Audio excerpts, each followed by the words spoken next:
But I also want to point out, you can see this issue of your conscious mind becoming a spectator very well if you compare tennis to table tennis, right? If you watch a tennis game, you could imagine that the players are highly conscious as they play. You cannot imagine that if you've ever played ping pong decently. A volley in ping pong is so fast that your conscious mind, if your reactions had to go through your conscious mind, you wouldn't be able to play. So you can detect that your conscious mind, while very much present, isn't there. And you can also detect where consciousness does usefully intrude. If you go up against an opponent in table tennis that knows a trick that you don't know how to respond to, you will suddenly detect that something about your game is not effective. And you will start thinking about what might be. How do you position yourself so that move that puts the ball just in that corner of the table or something like that doesn't catch you off guard? Mm-hmm. And this, I believe,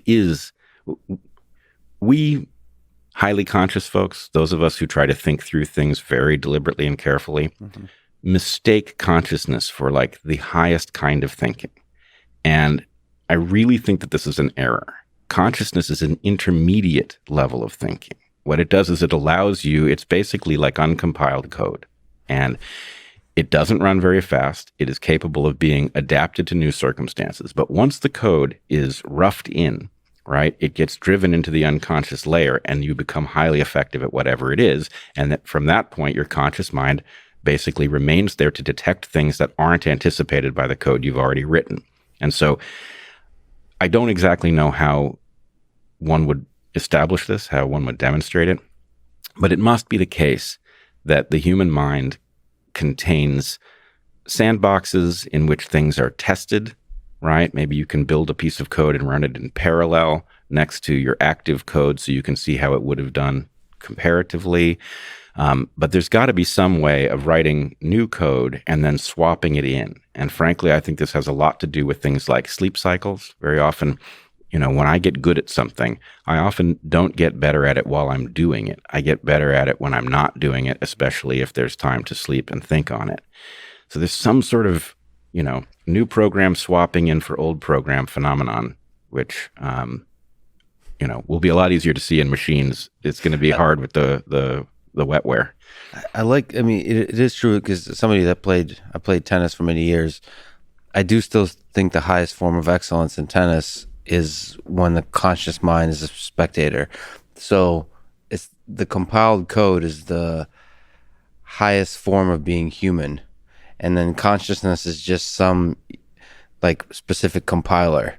You have to have like Borland C++ compiler. You could just have different kind of compilers. Ultimately, the thing that by which we measure the power of life, the intelligence of life is the compiled code. And you can probably do that compilation all kinds of ways.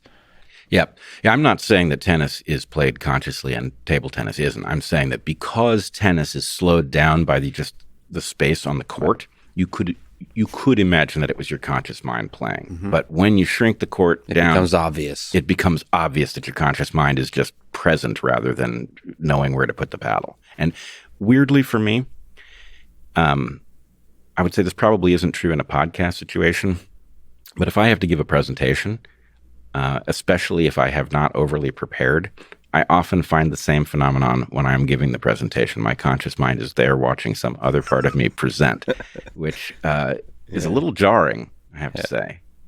Well, that means you've gotten good at it. Not let the conscious mind get in the way of the flow of words. Yeah, that's the sensation, to be sure. And that's the highest form of podcasting too. I mean, that's why I have that's what it looks like when a podcaster is really in the pocket, like Joe Rogan, just having fun and just losing themselves. And that's something I aspire to as well, just losing yourself in the conversation. Somebody that has a lot of anxiety with people, like I'm such an introvert. I'm scared. I was scared before you showed up. I'm scared right now.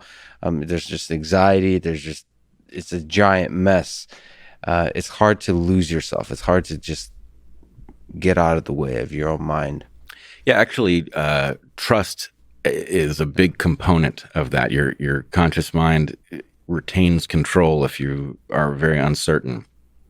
But when you do get into that zone when you're speaking, I realize it's different for you with English as a second language, although maybe you present in Russian and and it happens. But Yeah. do you ever hear yourself say something and you think, oh, that's really good, right? Like you didn't come up with it, some other part of you that you don't exactly know came up with it? I don't think I've ever heard myself in that way because I have a much louder voice that's constantly yelling in my head at why the hell did you say that? There's a very self-critical voice that's much louder.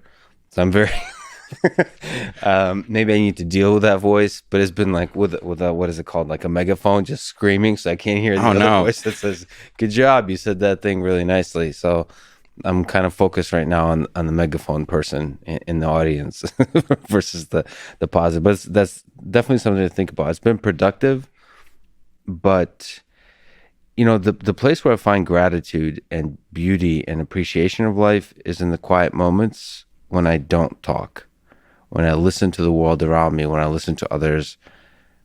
When I talk, I'm extremely self-critical in my mind. When I produce anything out into the world that originated with me, like any kind of creation, extremely self-critical. It's good for productivity, for like always striving to improve and so on. It might be bad for for like just appreciating the things you've created. I'm a little bit with Marvin Minsky on this, where he says the key to a productive life is to hate everything you've ever done in the past. I didn't know he said that. I must say I resonate with it a bit. And I unfortunately, my life currently has me putting a lot of stuff into the world, and I effectively watch almost none of it. I can't stand it. Yeah, what do you make of that? I don't know. I just yesterday read reread Metamorphosis by Kafka, where he turns into a giant bug because of the stress that the world puts on him. His parents put on him to succeed. And, I think you have to find the balance, because if you allow the self-critical voice to become too heavy, the burden of the world, the pressure that the world puts on you to be the best version of yourself and so on, to strive, then you become a bug, and that's a big problem. and then the world turns against you because you're a bug. You become some kind of caricature of yourself. I don't know. You become the worst version of yourself, and then thereby end up destroying yourself, and then the world moves on. That's the story. That's a lovely story. I do think this is one of these places, and frankly, you could map this onto all of modern human experience, but this is one of these places where our ancestral programming does not serve our modern selves. Yeah. So I used to talk to students about the question of dwelling on things. Dwelling on things is famously understood to be bad, and it can't possibly be bad. It wouldn't exist. A tendency toward it wouldn't exist if it was bad. So what is bad is dwelling on things past the point of utility. And that's obviously easier to say than to operationalize. But if you realize that your dwelling is the key, in fact, to upgrading your program for future well-being, mm-hmm.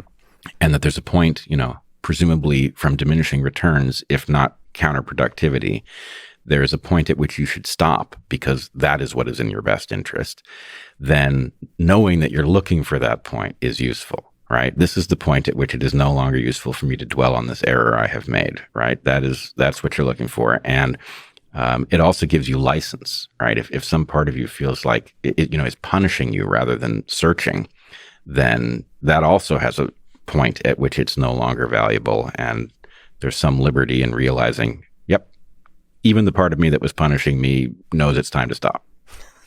So if we map that onto compiled code discussion, as a computer science person, I find that very compelling.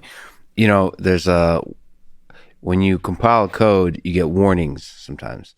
And usually, if you're a good software engineer, you're going to make sure there's no, you treat warnings as errors. So you make sure that the compilation produces no warnings. But at a certain point, when you have a large enough system, you just let the warnings go. It's fine. Like, I don't know where that warning came from, but it's just ultimately you need to compile the code and run with it and hope nothing terrible happens.